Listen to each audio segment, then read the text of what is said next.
17/7/2020 தசகம் 91லேருந்து 95 முடிய. சாந்திரானந்த ராகம் தான் எல்லாமே. ஸ்ரீகிருஷ்ண त्वत्पदो வாசனமபயதமம் பத்தமித்யாத்ர திருஷ்டேகே மர்த்தியஸ்யார்த்தஸ்ய மன்யே व्यभसरति भयं येन सर्वानैव यत्तावत् त्वत्प्रणीदानिह भजन्नास्तिदो मोहमार्गे तावन्नप्यावृत्ताक्षः स्खलितनगुगचित्तेव देवा किलात्मन्ने भूमन् कायेन वासा मुहुरपि मनसा त्वद्बलं प्रेरितात्मा यद्यद्गुर्वे समस्तं तदिह वरदरे त्वय्य सावर्पयामि जात्याभिग स्वभागस्त्वयि निहितमन कर्म वागीन्द्रयात्तग प्राणो विश्वं पुनीदे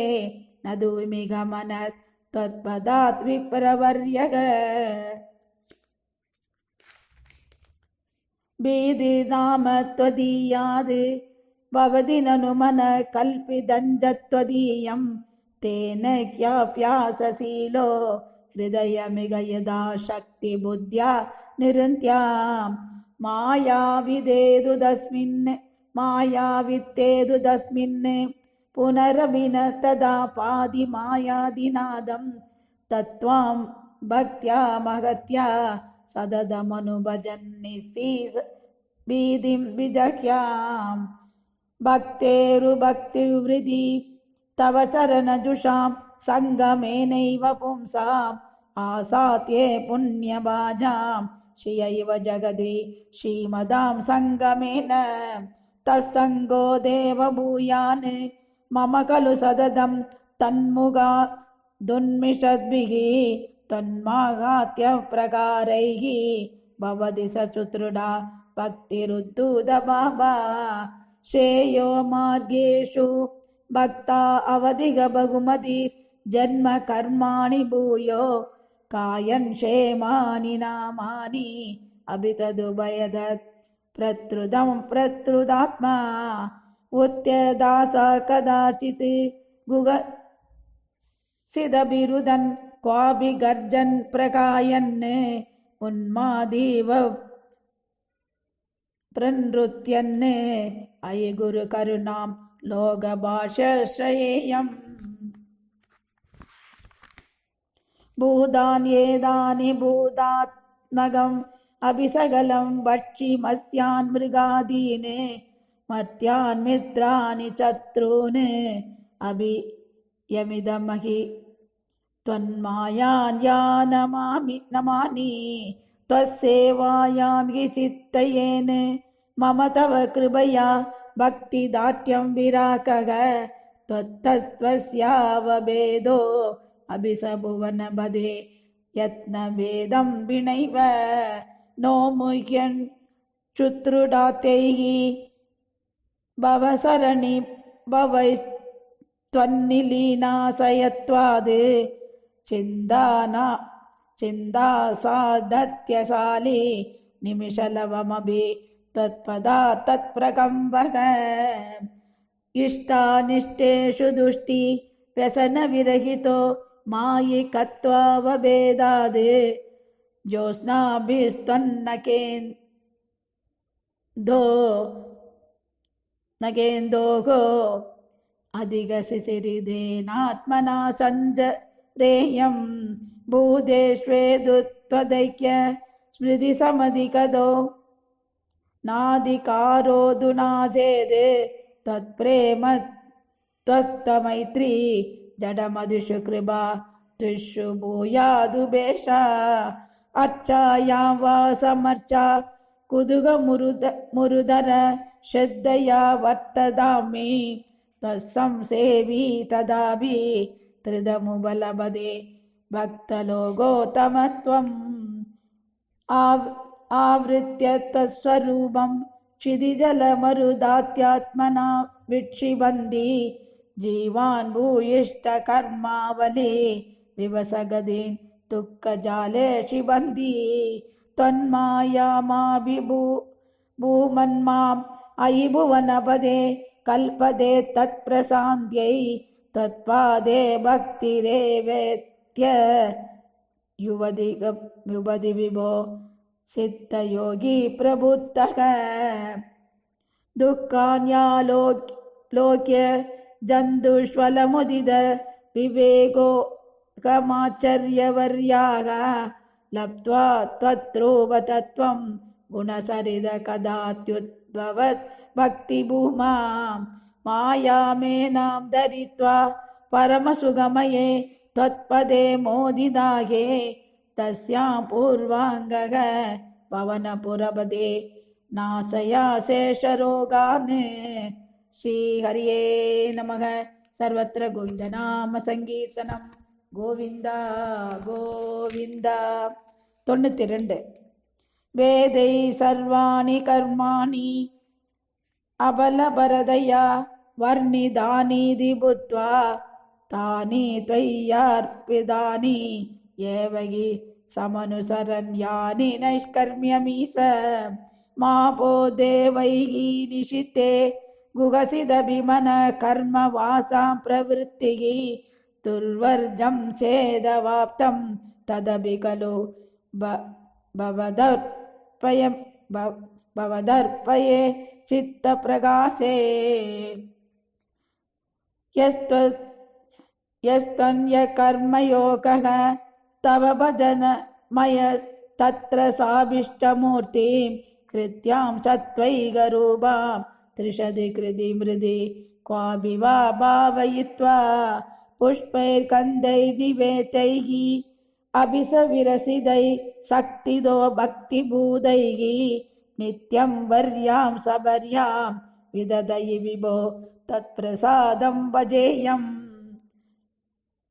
स्त्रीशूद्रस्त्वत्कदादि शवनविरहिता आसदां ते दयार्हाः त्वत्पादासन्नयादान् द्विजकुलजनुषो हन्दसो साम्यचान्तान् वृत्त्यर्थं देयजन्दो बहुकथितमपि त्वामनाकर्णयन्दो तृप्ता विद्याभिजात्यैः किमु न विदधते कातृसामा कृता माम्। भावोऽयं कृष्णराधिनिजं गूहितं तुच्चरित्रं निर्लज्जस्यास्य वासा बहुधरकदनीयानि मे विघ्नितानि प्रादामे वन्त्यशीलो भजति किल सदा विष्णुमित्तं पुदांस्ते निन्दस्युच्चैर्हसन्ति त्वयि निहितमदिम् आतृसामाकृता माम्। स्वेदचायं कृते त्वां मुनिवरवपुषं प्रीणयन्ते तपोभिः त्रेधायां शुवादि अङ्कितम् अरुणधनुं यज्ञरूपं यजन्ते सेवन्ते तन्त्रमार्गैः विलसतरिगदं त्वाभरे श्यामलाङ्गं नीलं सङ्गीर्त्यनाथैः इह कलिसमये मानुषास्त्वां भजन्ते सोऽयं काले यकालो जयति मुररिभो यत्र सङ्कीर्तनात्यैः निर्यत्नैरेव मार्गैः अखिलधनशिरात् त्वत्प्रसादं भजन्ते जातास्त्रेधा कृदादा अभिः किल कलौ सम्भवं कामयन्ते दयित्वा तत्रैव जातान्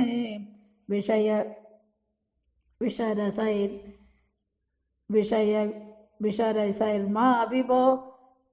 वञ्जयास्मान् भक्तास्तावत् कलो शुगु त्रिमिलभुवि तदो पूरिसस्तत्र चोचैः कावेरीं ताम्रभरणीम् अनुकिलकृतमालाञ्च पुण्यां प्रदिशीं हामाप्ते अन्तर्भवमभि स विभो किञ्चित्तन्तत्र संत्वयि सावासैर्निबध्य प्रमयन भगवन् पूरय त्वन्निषेवाम्। दृष्ट्वा धर्मदृगं तं कलिमवकरुणं प्राङ्मशीक्षित् परिच्छिदे हन्तुं व्याघ्रिष्टकट्कोऽपि न विनिहितवान् सारवेदी गुणां साधे त्वस्सेवात्यासु चित्तयेद् असदिगन ददा तत्परे सैषभीरुहि यत्तु प्रागेव रोगादिभिः अबहरदे तत्र हा शिक्षयैनं गङ्गा गीता स गायत्री अभिसतुलसिका गोपिका चन्दनं तद् सालग्रामाभिभूजा परपुरुष तदैकादशि नामवर्णाः एतानिष्टाभ्ययत्नानि कलिसमये त्वत्प्रसादप्रवृत्तया क्षिप्रं मुक्तिप्रदानीत्य विदधुरुषयः देषु मां सज्जयेदाः देवर्षीणां पितॄणाम् अभिनपुनरुणि किङ्करो वासभूमन्ने योऽसौ सर्वात्मना त्वां शरणमुपगत सर्वकृत्यानि हित्वा तस्योत्पन्नं विकर्माणि अखिलमनुपदस्त्येव चिद्दस्तिदस्त्वं तन्मे भावोत्तदा भाने पवनपुरपदे रुन्दिभक्तिं प्रणीयाः श्रीहरिये नमः 93 बन्धु स्नेहं विजह्यां तव हि करुणया त्वय्युभावेसिदात्मा सर्वं त्यक्त्वा सरेयं सकलनभिजगत् वीक्ष्य मायाविलासं नानात्वात् भ्रान्तिजन्याद् सदि खलु गुणदोषावबोधो बोधे विधिर्वा व्यासेदो वा कदम्धौ त्वयि निहितमदेर्विद वैषम्यबुद्धेः क्षुदृष्णालोभमात्रे सुदधकृदधियो चन्द्यनन्दाः देव्यो विज्ञानवत्वाद् पुरुषैरवरस्तज्जनिर्दुर्लभैव तत्राप्यात्मा आत्मना स्याद् सुकृतभिसरिभूर्यस्त्वयि नियस्तसेदाः तावोचित्तेरुबायं स्मरति सहि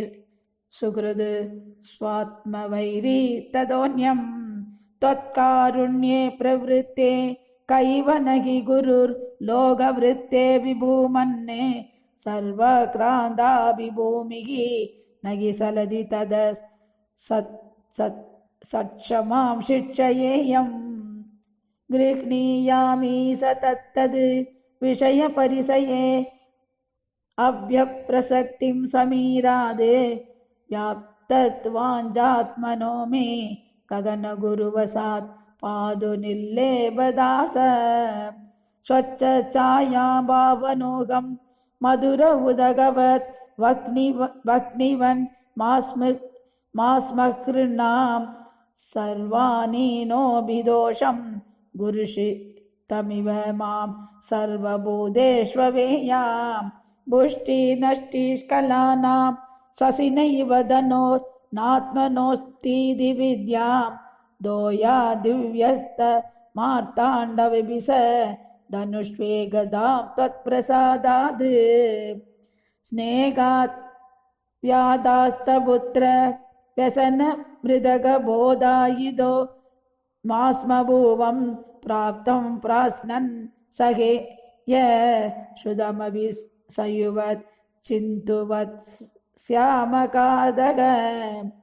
मा भप्तं योषिदादौ सिकिनिसलभवत् पृङ्गवसारबाही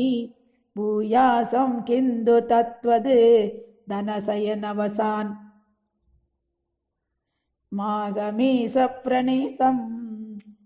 मा भक्त्या संतारुण्या गजैव वसया नार्जयेयं तनोगं हार्तान्यस्तं हि मात्वी हरैव मृगवन् मामुखं ग्राम्यगीतैः नात्या सज्जेयभोषे चषस इव पडिशे पिङ्गला वह्निरसः सुभ्यां पर्तव्ययोगाद् गुरर इव विभो सामिषो नैन हन्यै वर्तेयदक्त्यमानः सुगमदिशिशुवन् निस्सगायच्छरेयं कन्याया येगशेषो वलय विभो वर्जितान्योन्यघोषः त्वच्चित्तो नावभूत्यै परमिषुकृदिव क्षमापृदायानकोशं केगेष्वन्यप्रणीदेष्व हिरिव निवासन् उन्दिरोर्मन्दिरेषु त्वय्येव त्वत्कृतं तं शबयसि जगदीर्यूर्णनाभात् प्रदीयां त्वच्चिन्ता त्वत्स्वरूपं गुरुदयिदि त्रिडं शिक्षभे पेसकाराद् विड्भस्मात्मसदेहो भवति गुरुवरो यो विवेकं विरक्तिं तत्ते सञ्चिन्त्यमानो मम तु बहुरुजा पीडितोऽयं विशेषाद् हि मे देहमोहं त्यजन भवनपुराधीश यत्प्रेम हेतोः केगे वित्ते कलत्रादिषु स विवसिताः त्वत्पदं विस्मरन्ति सोऽयं वग्ने सुनो वा परमिह परद साम्प्रतन् साक्षिकर्ण त्वज्जिह्वात्या विघर्षान् यवसमद इदकोऽपि न तत्पदाब्जे दुर्वारो देहमोगो यदि पुनरधुना दर्हि निःशेषरोगान् हित्वा भक्तिं दृष्टां गुरुतव पदङ्गेरुहे पङ्कजाक्ष नूनं नाना भवान्ते समधिकदम् इमं मुक्तिदं विप्रदेहं क्षोत्रेहागन्ध मामाशिव विशरयसे पाहि मारुदेश श्रीहरिये नमः श्रीहरिये नमः 94 प्रवर गुरुकिरा तस्वरूपं परं ते सुद्धं देहेन्द्रियादि व्यभगदमखिल व्याप्तम् आवेदयन्ते नानात्वस्तौल्यकाच्यादिद् गुणजवभुषङ्गदोत्यासिदं ते वग्ने तारुप्रभेदेषु इव महत् अनुदा दीप्ति ददा चान्ददादि आचार्याख्यादरस्तारणी समनुमिल शिष्य रूपोत्तरा आरण्वेदात्पासिदेन स्फुटधर परिबोधाग्निना दह्यमाने कर्माली वासना तकृद धनुभुवन भ्रान्ति कान्तारभूरे ताह्या भावेन विद्या सिगिनि सविरदे त्वन्मयी कल्ववस्था एवं तत्प्रातिदोन्यो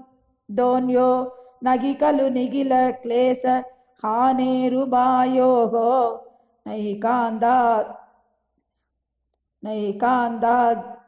नैकान्ताद्यन्तिकास्ते कृषिवत्कद षट्कुण्य षट्कर्मयोगाः दुर्वैकल्यैकल्या अभिनिगमपदास्तत्फलान् यप्यवाप्ताः मन्दास्त्वां विस्मरन्तः प्रसदिवदने यान्ति अनन्तान् विषादान् त्वल्लोकात्तन्यलोकः क्वनुभयरहितो यत्परात् तत्त्वयान्ते त्वद्भीद सत्यलोकेऽपि न सुखवसदे पद्मनाभ एवं भावे त्वधर्मार्जित बहुतमसां काकदा नारगाणां तन्मे त्वं चिन्तिवन्तं वरद कृपणबन्धो कृपापूरचिन्तो यादात्या त्वन्मयस्यैव हि मम न विभो वस्तुतो बन्तमोक्षौ माया विद्यादनुभ्यां तव दुविरसिदौ स्वप्नबोधोपमोदौ भक्ते जीवितविमुक्तिं कदवदि सपिदा दावदि तावदेगो पुङ्क्ते देगतृमस्तो विषयफलरसान् नाबरो निर्व्यदात्मा जीवन मुक्तत्वम् एवं विदमिति वससा किं बलं दूरदूरे तन्नामाशुद्धबुद्धेः न स लघुमनसोदनं भक्तिदोन्यद् तन्मे विष्णो गृहीष्टाः त्वयि कृतसकलप्रापणं भक्तिभारं येन श्यामंशु किञ्चित् गुरुवसनमिलत्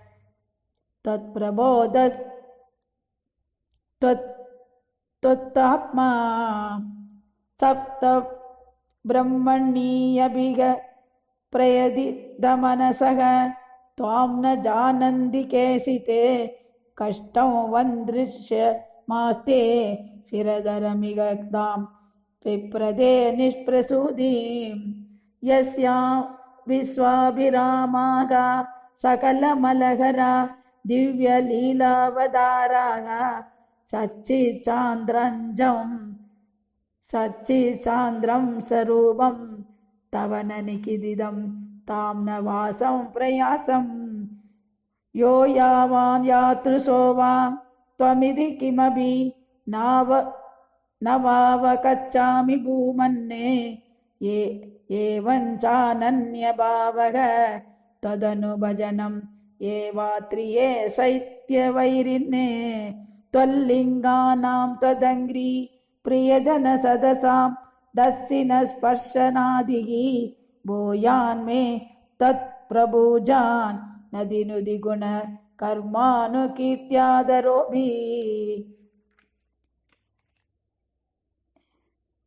यत्तेल्लप्येद तत्तद् तव समुपहृतं देवदासोऽस्मि देहं त्वद्गेहोन्मार्जनात्यं भवतु मम मुहुः कर्म निर्मायमेव सूर्याग्नि ब्राह्मणात्मादिश लसितचतुर्बाहुम् आराधये त्वां त्वत्प्रेमात्रत्वरूपो मम सततमभिभिष्यन्तदां भक्तियोगः ऐक्यं देदानहोम व्रतनियमतप साङ्ख्ययोगैर्दुरापं तत्सङ्गेनैव गोप्यः किल सुकृति ममां प्रापुरानन्दचान्त्रं भक्तेष्वान्येषु भूयः सुवभि बहुमनुषे भक्तिमेव त्वमासां तन्मे त्वद्भक्तिमेवं त्रिडयगरकदान् कृष्णवादालये स तन्मे भक्तिमेवं त्रिडयगरकदान् कृष्णवादालये स तन्मे त्वद्भक्तिमेवं त्रिडयगरकदान् कृष्णवादालये स श्रीहरिये नमः 95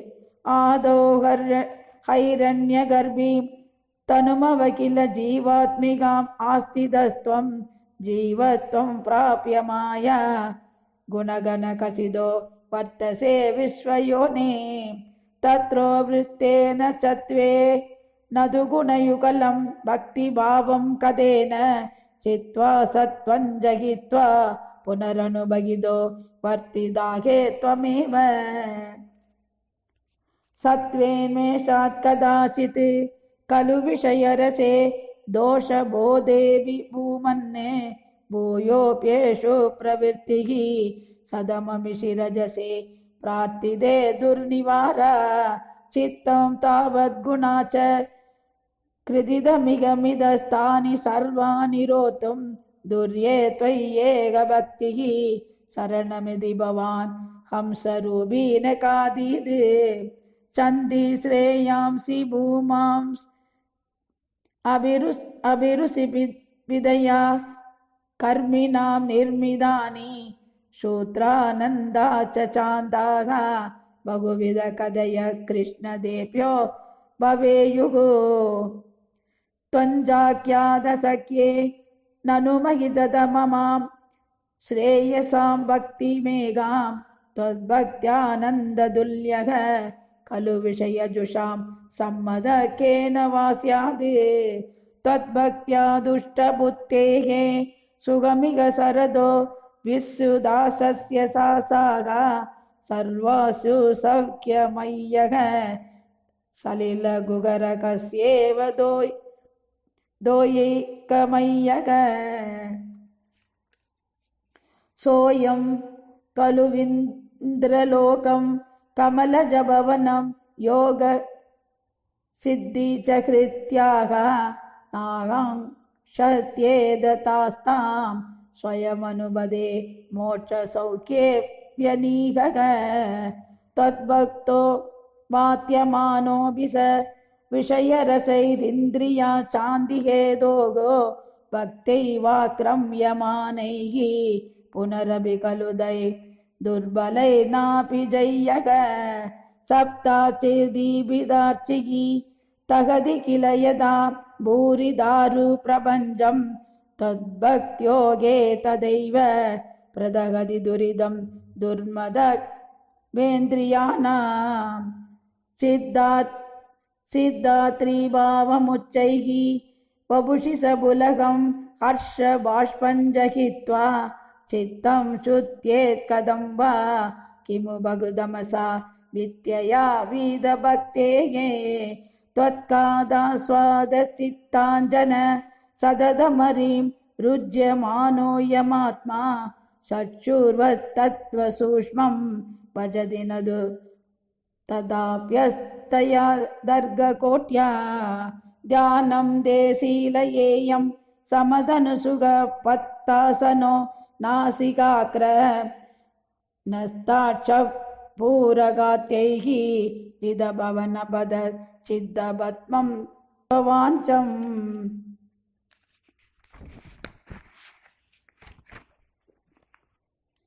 ऊर्ध्वाक्रं भावयित्वा रविविदुषिकिन संविचिन्त्यो वरिष्ठादे तत्रस्तं भावये त्वां सजलजलधर श्यामलं कोमलाङ्गम् आनीलश्लक्ष्णकेशं ज्वलितमकरसत्कुण्डलं मन्दहास सन्ध्यार्थं कौस्तुभश्री परिकदवनमालोरुहाराभिरामं श्रीवस्ताङ्गं सुबाहुं मृदुलचदुदरं काञ्चनच्छायशेलं सारुस्निग्धोरुमम्बोरुग ललितपदं भावयेगं भवन्दं सर्वाङ्गेष्वङ्गरङ्गत्कुतुकमदी मुहूर्तारयन्नी सचिद्धं तत्राप्येकत्र युज्ये वदनसरसिजे सुन्दरे मन्दहासे तत्र लीनं तु चेदग परमसुखचिदत्वैदरूपे विदन्वन्ने अन्यन्नो चिन्तयेयं मुहुर्दि समुपारूढयोगो भवेयम् इत्थं त्वत्यानयोगे सदि पुनरनिमात्यष्ट संसिद्धयस्ताः दूरश्रित्यादयोऽपि यगमगमिगया सम्पदेयुर्मुरारे त्वत्सम्प्राप्तो विलम्बावहम् अखिलमिदं नात्रिये कामयेकं त्वामेवानन्दपूर्णं भवनपुरपदे पाहि मां सर्वदा बाधे। श्रीहरिये नमः श्रीहरिये नमः श्रीहरिये नमः। सर्वत्र गोविन्दनाम संकीर्तनं गोविन्द गोविन्द। 20/7/2020 திங்கட்கிழமை 96லேருந்து 100 முடிய எல்லா ஸ்லோகமுமே எல்லா சாந்தரானந்த ராகம்தான். 96 त्वं हि ब्रह्मैव साक्षात् परमुरुमहिमन्नक्षरानामकारः तारो मन्द्रेषु राज्ञां मनुरसि मुनिषु त्वं भृगुर्नारदोऽपि प्रह्लादो दानवानां पशुषु ससुरभिः पक्षिणां वैनदेयः नाकानामस्य नन्दः सुरसरिदभिस स्रोदसां विश्वमूर्तेः ब्रह्मण्यानापलिस्त्वं कृदुषु सजब यज्ञोऽसि वीरेषु पार्थः भक्तानामुत्तवस्त्वं फलमसि बलिनां तामतेजस्विनां त्वं नास्त्यन्तस्त्वद्विभूतेः विगसतदिशयं वस्तु सर्वं त्वमेव त्वं जीवस्त्वं प्रधानं यदि भवत्रिदे तन्न किञ्चित् प्रपञ्चे।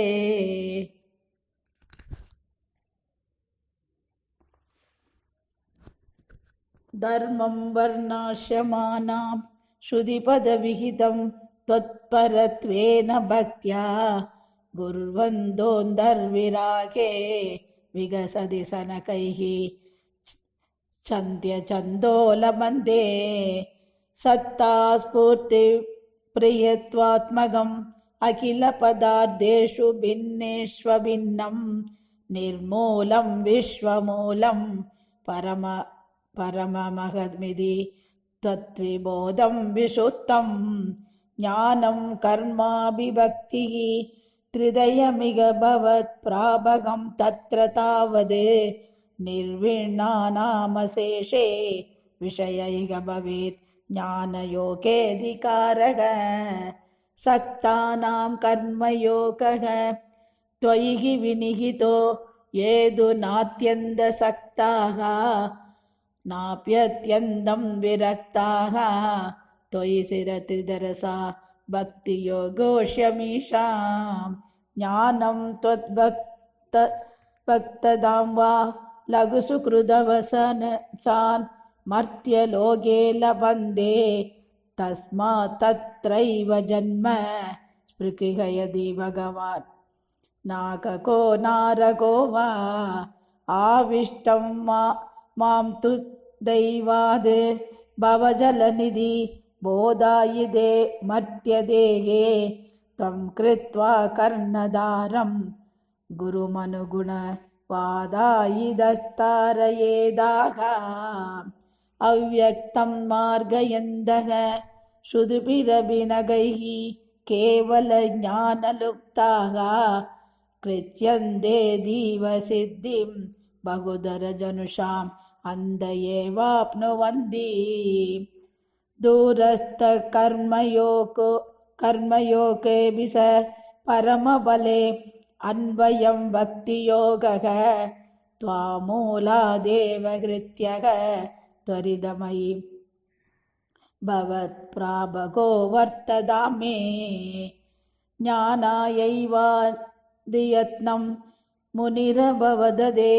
ब्रह्मतत्त्वं दुःशृण्वन् काढं त्वत्पादभक्तिं शरणमयदि यस्तस्मुक्तिकराग्रे त्वत्याने बीगदुल्या पुनरसुगरदा चित्त साञ्जल्यहेदोः अभ्यासादासु सख्यं तदपि वसयितुं त्वत्कृपाचारुदाभ्यां निर्वण्णकर्ममार्गे खलु विषमदमे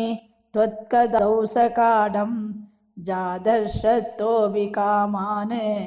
अयि भुवनपदे नैव शक्नोमि हातुं तद्भूयो निश्चयेन त्वयि निहितमनाः दोषबुद्ध्या भजंस्तान् पुष्णीयां भक्तिमेव त्वयि हृदयकदे मंशुनङ्क्षन्ति सङ्गाः कच्चित् क्लेशार्जितार्थ क्षयविमलमधिर्नुत्यमानो जनौकैः प्रागेवं प्रागविप्रो न खलु मम जनक कालकर्मग्रहावा सेदो मे दुःखहेतुः तदिह गुणगणं भावय सर्वकारीदे युक्त्वा चान्दोकदस्त्वां मम स गुरुविभो तातृसीं चित्तशान्तिम् ऐल प्रागुर्वसीं प्रत्यधिविवसमनाः सेवमानचिरं तां काडं निर्वित्य भूयो युवति सुगमिदं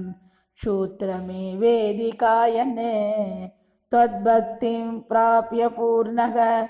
सुगधरमसाद् त्वत्वदुतूयसङ्गं भक्तो तं संक्रियामां भवनपुरपदे हन्दमेरुन्दिरोगान्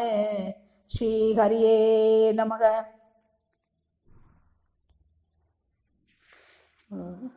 97 त्रैकुण्याद्भिन्नरूपं भवति हि भुवने हीनमत्योत्तमं यद् ज्ञानं श्रद्धा सकर्ता वलदिरिति सुखं कर्मसागारभेदाः त्वक्षेत्र त्वन्निषेवादिद् यदिह पुनस्त्वत्परं तत्तु सर्वं प्रागुर्नैर्गुण्यनिष्ठं तदनुभजनदो मंशुचित्तो भवेयम् त्वय्येव न्यस्तचित्तः सुगमविविसरन् सर्वश्रेष्ठत्वदर्थं त्वद्भक्तैः सेव्यमानानभि सरिदशरान् आश्रयन् पुण्यदेशान् तस्यो विप्रे मृगादिष् अभिसममदीर् मुच्यमानावमानः स्पर्धा सुयादिदेषु सददमखिलभूतेषु सम्भुजये त्वाम् त्वद्भावो यावदेषु सुरदिनविशदं तावदेवं विभास्तिं कुर्वन्नेकात्म्यबोधे जडिति विकसति त्वन्मयोऽहं सरेयं तद्धर्मस्यास्य तावद् किमपि न भगवन् प्रस्तुतस्य प्रणासः तस्मात् सर्वात्मनैव प्रदिश मम विभो भक्तिमार्गं मनोज्ञम् तञ्जैनं भक्तियोगं त्रीडयितुमयि मे सात्यमारोग्यमायुः दृष्ट्या तत्राभिसेव्यं तव चरणमहो भेषजायेव दुक्तं मार्गण्डेयो हि पूर्वं कनकनिगदिद् वादसाप्तायुरुच्चैः सेवित्वा वत्सरं त्वां तव पडनिवगैः त्रावयामास मृत्युं मार्गण्डेयचिरायुः सगलु पुनरभि त्वत्परपुष्पभद्रा धीरे निन्ये तपस्यन्नदुल सुगरदिः शत्रुमन्वन्दराणि देवेन्द्र सप्तमस्तं सुरयुवतिमरुन् मन्मदैर्मोहयिष्यन् योगोष्मप्लुष्यमानैः नदु पुनरसगत् त्वज्जनं निर्जयेत्कः प्रीत्या नारायणाख्यः त्वमदनरसगत् प्राप्तवानस्य पार्श्वं दुष्ट्या दोष्टूयमानः सदुविविधरैः लोभितो नानुमेने दृष्टुं मायां त्वदीयाम् अखिल पुनरवृण्णोद्भक्तिदृप्तान्तरात्मा माया दुःखानिमिज्ञः तदभिमृगयदे नूनमाचर्यहेदोः यादे त्वय्यासु वादाकुल जलदगलत् दोयपूर्णादिकूर्णद् सप्तार्णो राशिमग्ने जगदि सदुजले सम्प्रमन् वर्षकोटिः दीनप्रैशिष्टदूरे वडदलशयनं कञ्जिदाचर्यबालं त्वामेव श्यामलाङ्गं वदनसरसिजन्यस्त पादाङ्गुलीकं करारविन्देन पदारविन्दं मुखारविन्दे विनिवेशयन्दं पटस्य पत्रस्य पुडेशयानं बालं मुकुन्दं मनसा स्मरामि। सृष्ट्वा त्वं हृष्टरोमा त्वरितमभिगतपृष्ठकामो मुनीन्द्रः श्वासेनान्तर्निविष्टः पुनरिह सकलं दृष्टवान् विष्टभोगं भूयो विश्वासवादैः बहिरनुबदितो वीक्षितस्त्वत्कटाक्षैः मोदादाश्लेष्टुकामः त्वयि विहितधनौ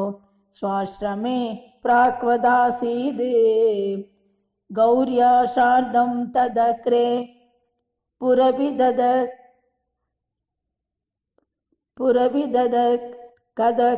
कदस्त्वत्प्रियप्रेक्षणार्थी चित्तानेवास्य तत्त्वा स्वयमजरां मृत्युदादीन् कदोऽभूद् एवं त्वत्सेवयैव स्मररिपुरभिप्रीयते येन तस्मान् मूर्तित्रयात्मकस्त्वं ननु सकलनियन्तेति सुव्यक्तमासीत्। त्र्यंशेऽस्मिन् सत्यलोके पिधिहरिपुरभिन् मन्दिरान् ऊर्ध्वमूर्ध्वं देव्योऽप्यूर्ध्वं धुमाया विकृतिविरहितो पादिवैकुण्ठलोकः तत्र त्वं कारणं पशुपकुले शुद्धसत्त्वैकरूपी सच्चिद्ब्रह्मात्वयात्मा भवनपुरपदे पाहि मां सर्वरोगात्। श्रीहरिये नमः। 98வது दशकम्। यस्मिन्नेतद्विवादं यदइदमभवत् येन सेदं ययेदद् योऽस्मादुत्तीर्णरूपः खलु सकलमिदं पासिदं यस्य भासा यो वासां दूरदूरे पुनरभिमनसां यस्य देवा मुनीन्द्राः नो विद्युस्तत्त्वरूपं किमु पुनरपरे कृष्ण तस्मै नमस्ते श्रीकृष्णाय नमः। जन्मादो कर्म नाम स्फुटमिह गुणदोषादिकं वा न यस्मिन् लोकानामुदये यः स्वयमनुभजते तानि मायानुसारी विप्रशक्तिररूपो अभिसबहुधर रूपो अवभात्यत्पुदात्मा तस्मै कैवल्यधाम्ने पररसपरिपूर्णाय विष्णो नमस्ते श्रीकृष्णाय नमः। नोदिर्यञ्जं न मर्त्यं न ससुरमसुरं न स्त्रियं नो पुमांसं न त्रैवं कर्मजादिं गुणभविसदसत्त्वाभिधे रूपमाहुः शिष्टं यत्यानिषेधे सदि निगमसदैः लक्षणावृत्तिदस्तद्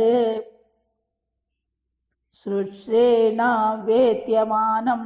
परमसुगमयं पादि तस्मै नमस्ते श्रीकृष्णाय नमः। मायायां बिम्बितस्त्वं सृजसि महदहङ्कार तन्मात्रभेदैः बोधक्रामेन्द्रियात्यैः अभिसकलजगत् स्वप्नसङ्कल्पकल्पं भूय संहृत्य सर्वं कमडैव पदान् यात्मना कालशक्त्या गम्भीरे जायमाने तमसि विधिमिरो पादि तस्मै नमस्ते श्रीकृष्णाय नमः। सप्त ब्रह्मेदि कर्मेदि अनुरुधि भगवन् काल इत्यालबन्धि त्वामेकं विश्वहेतुं सकलमयदया सर्वदा कल्प्यमानं वेदान्तैर्यत्तु गीतं पुरुषपरसितात्माभिदं तत्तु तत्त्वं प्रेषामात्रेण मूलप्रकृतिविकृतिकृत् कृष्ण तस्मै नमस्ते श्रीकृष्णाय नमः। सत्त्वेन चत्तया वा न स खलु सदसत्त्वेन निर्वाच्यरूपा तत्ते या सावविद्या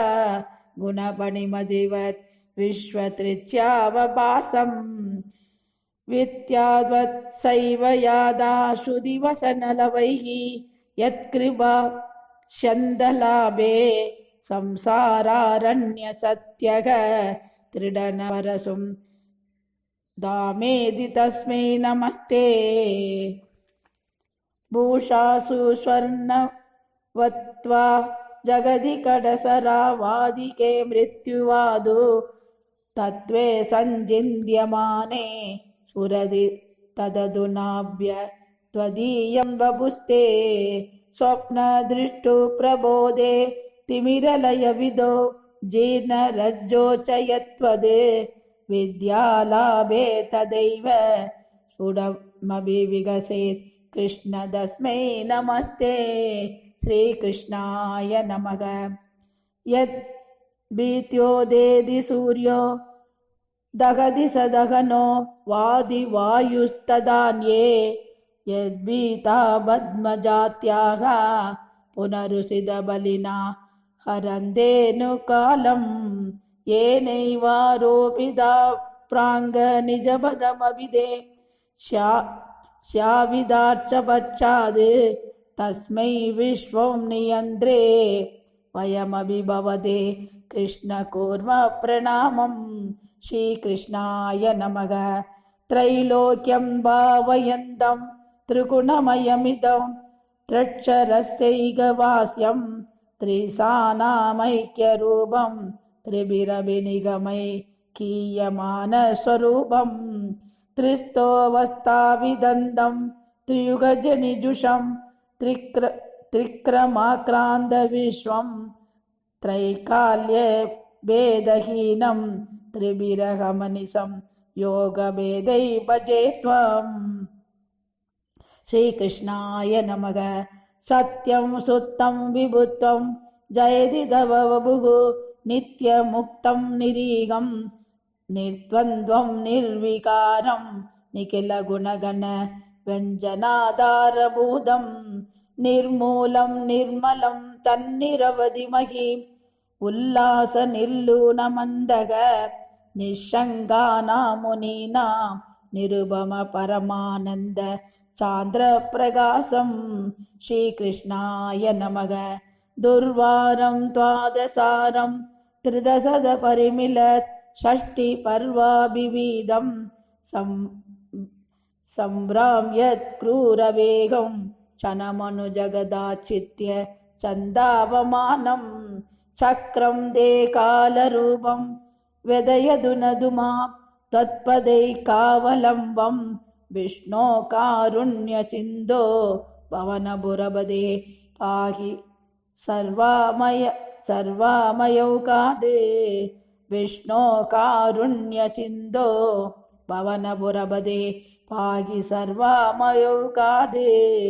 विष्णो कारुण्यसिन्धो भवनभुरभदे पाहि सर्वामयौकाद् श्रीहरिये नमः।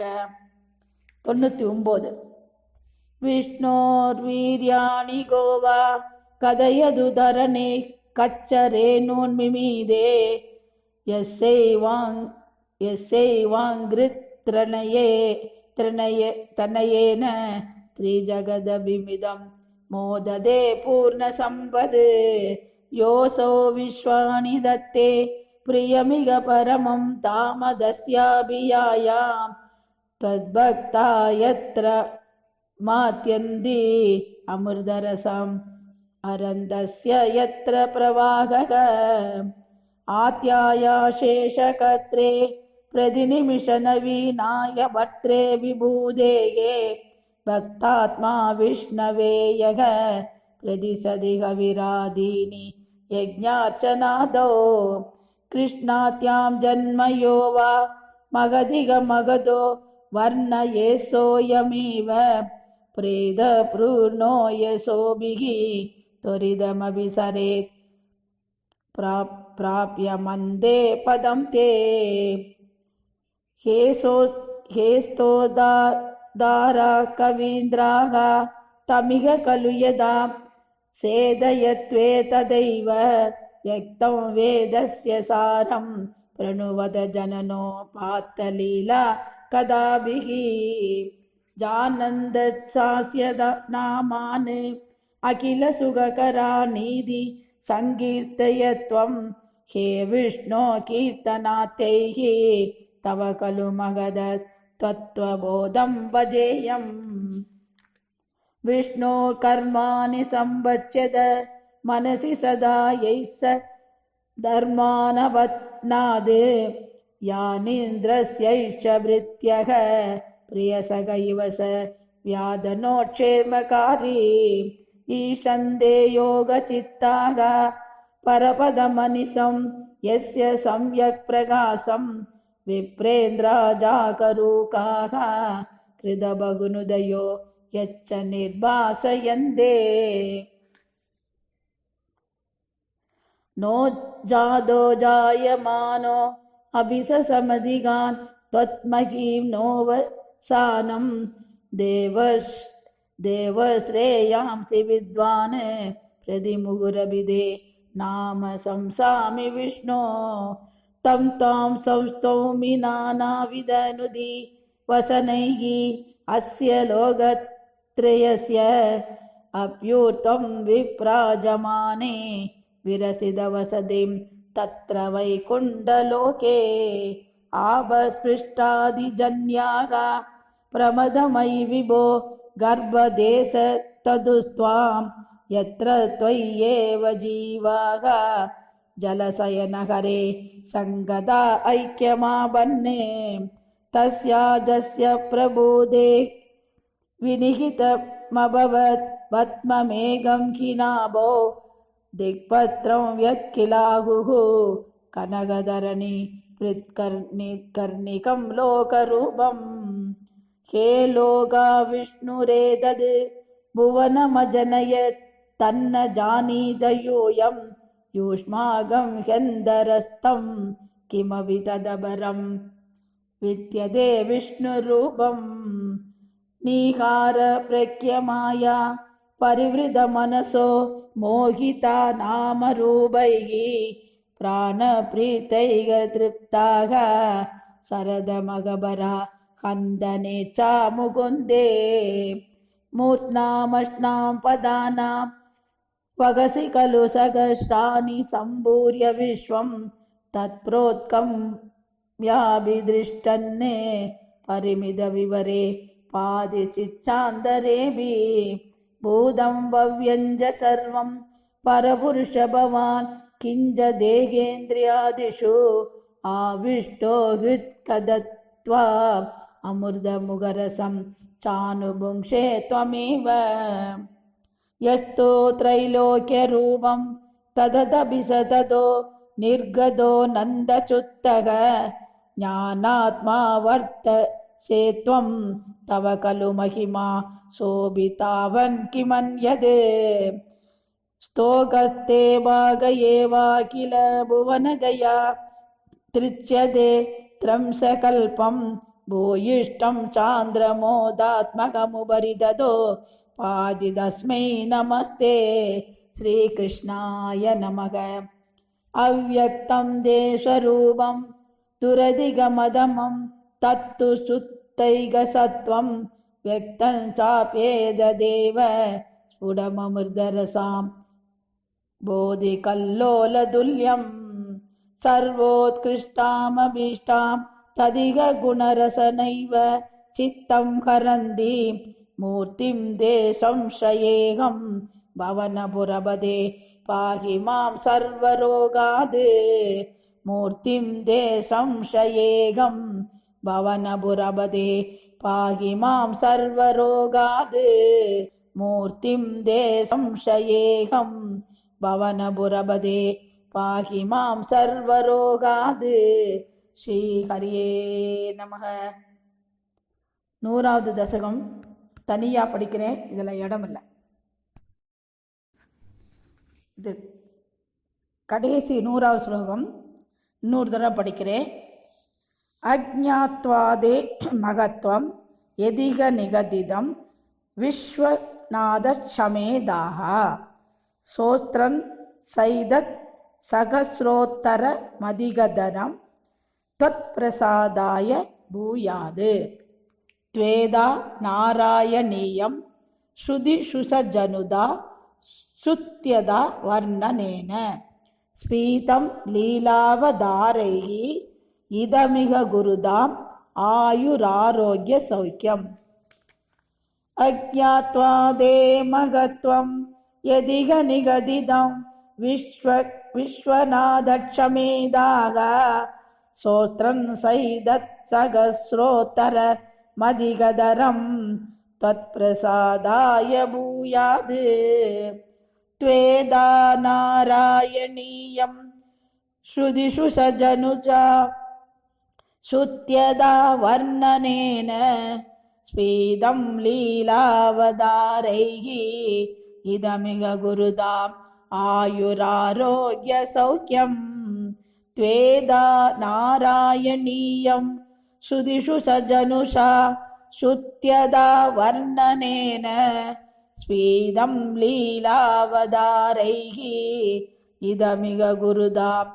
आयुरारोग्यसौख्यम् त्वेदा नारायणीयं श्रुतिषु सजनुषा श्रुत्यदा वर्णनेन ஸ்பீதம் லீலாவதாரைஹி இதமிக குருதாம் ஆயுராரோக்ய சௌக்கியம் சாந்த்ரானந்தாவபோதாத்மகம் அனுபமிதம் காலதேசாவதிவ்யாம்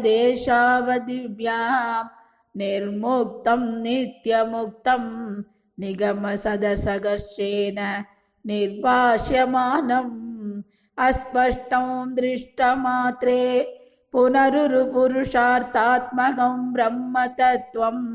तत्तावत्पादि साक्षात् गुरुभवनपुरे हन्तभाग्यं जनानां श्रीहरिये नमः श्रीहरिये नमः श्रीहरिये नमः सर्वत्र गोविन्दनाम संकीर्तनं गोविन्दा गोविन्दा ஒவ்வொரு தரம் நீங்கள் படிக்க ஆரம்பிக்கும் போதும் சாந்திரானந்த் தியான ஸ்லோகம் சொல்லிட்டு சாந்திரானந்த ஸ்லோகம் சொல்லிட்டு அப்புறமா நீங்கள் என்ன படிக்கணுமோ அதை படிக்கணும். கடைசியில் பூஜை முடித்த உடனே நாராயணஹாரதி பாடணும். ஜெய ஜெகதீச ஹரே கிருஷ்ணா ஜெய ஜெகதீச ஹரே ஜய குரு மாருத மந்திரநாத ஜய ஜெகதீச ஹரே கிருஷ்ணா ஜய ஜெகதீச ஹரே கிங்கிணி பத கமல கிருஷ்ணா கங்கண கரயுகல குங்கும பங்கில வட்சஸ்தலவர குங்கும பங்கில வட்சஸ்தலவர குவலயதல நீல கிருஷ்ணா ஜய ஜெகதீச ஹரே ததிநவநீத ஹரா